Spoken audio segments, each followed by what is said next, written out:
think so. Term.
Got the tenon.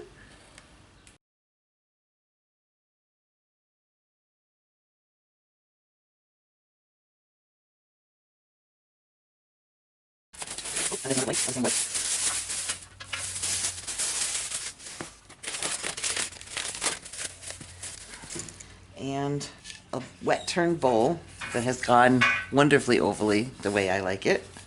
That also came from this same tray as these blanks. I absolutely love this.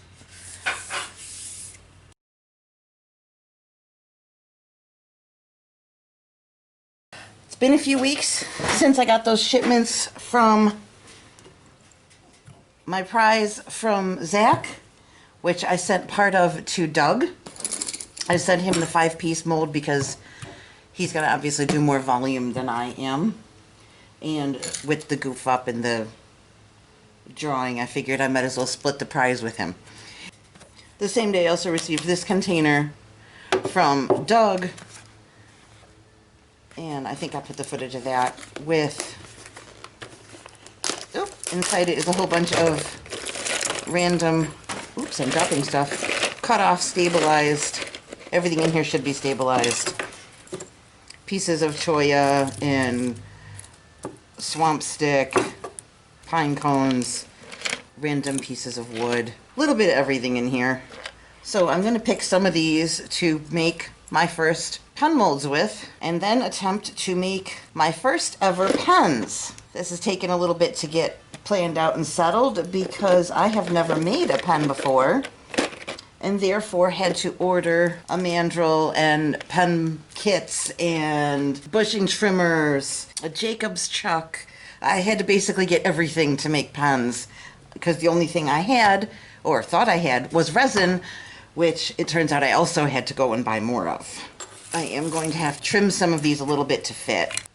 I do want maybe choya in one, and then maybe these guys in the other. I'll have to sand them down so they fit into the gap. I'm not exactly sure what I want to do yet. I am planning to use the Polaris twist kit from Penn State Industries for the 2 blanks I make from here. I think to make life easy, I'm going to both do them choya and just do different colors. First, I have to sand these a little bit to make them fit. I'm just going to shave down the sides a teeny bit to be able to slot them in.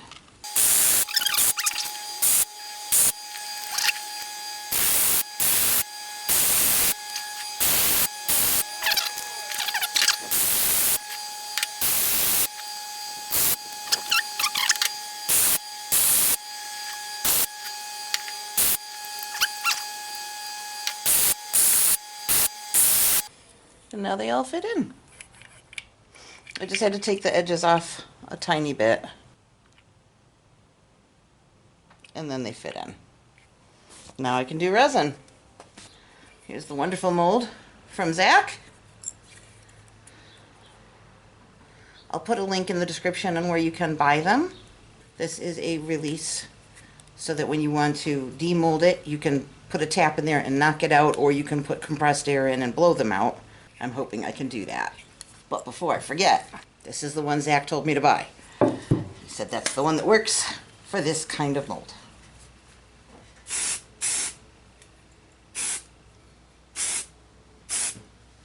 Just a quick little spritz. And then I'm going to let it sit over here while I mix up resin. I'm going to do 2 different colors. I'm going to use, I don't know what this was, some no-name brand blue mica powder I got on Amazon like a year ago. I don't know what company it is. It doesn't say. And then today I also bought some Pearl-Ex apple green. The color choices were very limited in my store. I also did buy Reflex Violet, but that's not going to be used today. Today is No Name Blue and Pearl-Ex Apple Green and amazing clear cast resin.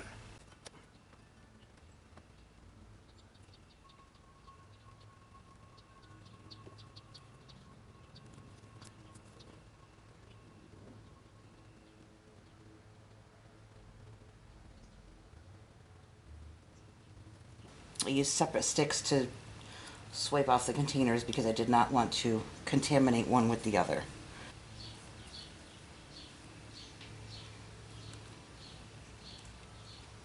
I really do prefer measuring by weight, but this particular one says to do volume, and they're providing these cups for the measurements, so I'm going to assume they're the right ones to use.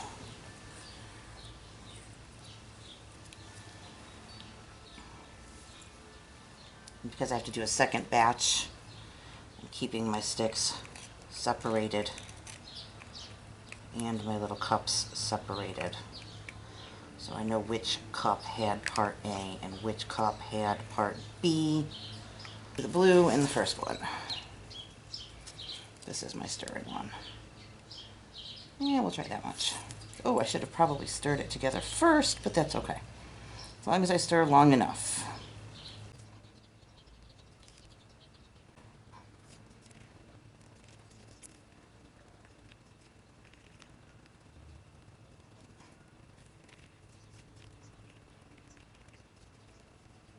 Can't see my stick through it, so that should mean there's enough mica powder to not see the tubes. I believe the open time on this is like 30 or 40 minutes. Yeah, work time is like 30 minutes, so I'm gonna let this sit for a few minutes while I pour out the resin for the other color, and then I'll give it one more stir before I pour it.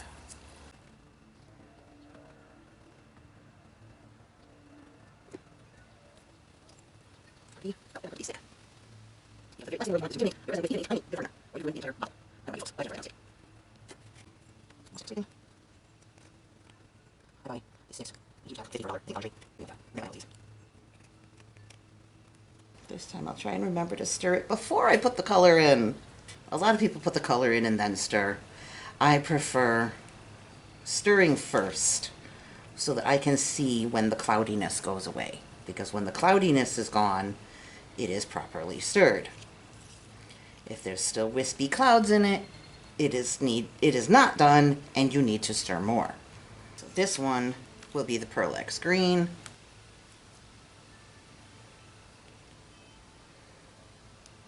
I know I'm using a lot. I am not risking having my tubes show.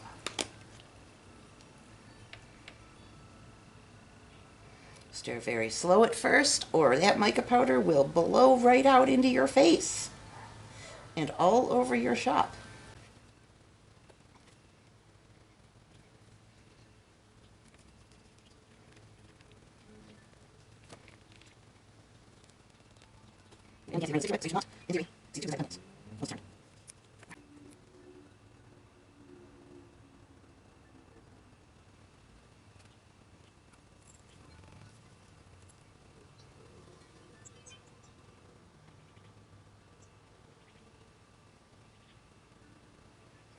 Get as close to it as I can.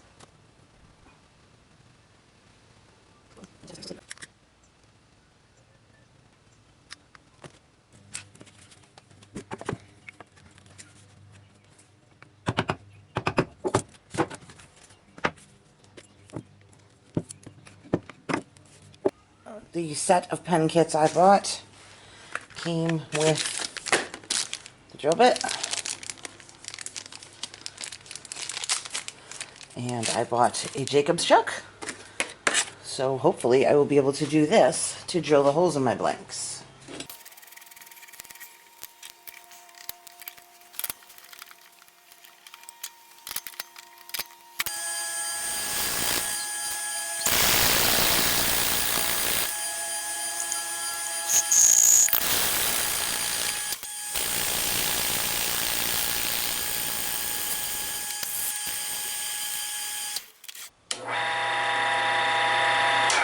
Woo! I've never had my lathe turned up this high before.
I forgot to turn my speed down before I sanded and melted part of my resin, and that's why a chunk came out right here.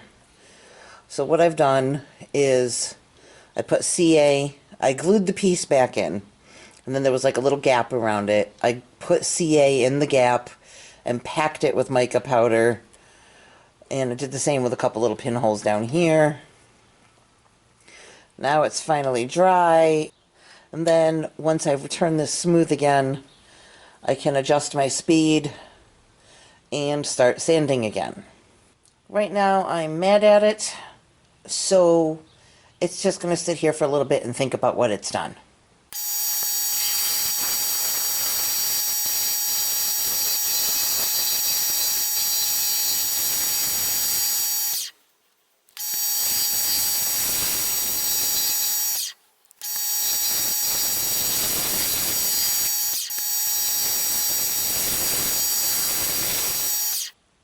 Right there is where I had to make the patch.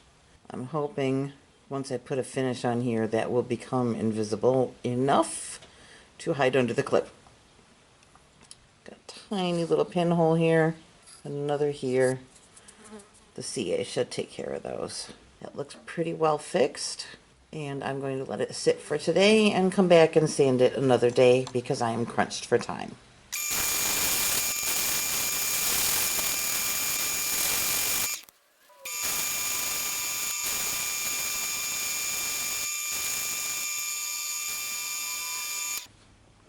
I'll wipe this off real quick with a tiny bit of denatured alcohol. And I'm going to attempt a CA finish on here.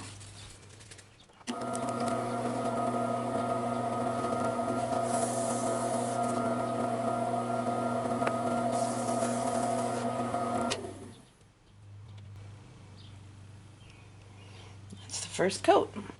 After I get a few more on there, I'm guessing maybe 3 more coats, I'll be back.